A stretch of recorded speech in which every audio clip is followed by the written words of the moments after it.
हमारे लिए आज की तिलावत हिकमत की किताब उसका 18वां बाब 6ठी आयत से 9वीं आयत तक।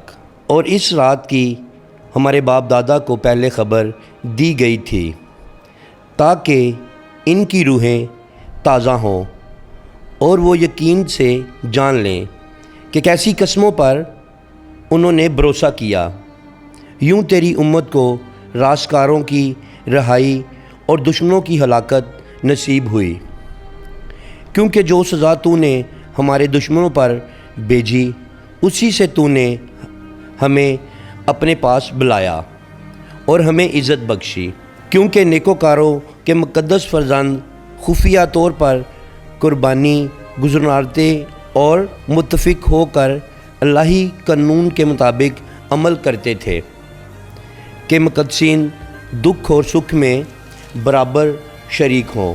जिस वक्त बाप दादा तारीफ़ का नगमा गाते थे, पाक कलाम का पढ़ा जाना और सुना जाना हम सब के लिए बाइस बरकत हो। खुदा का शुक्र हो।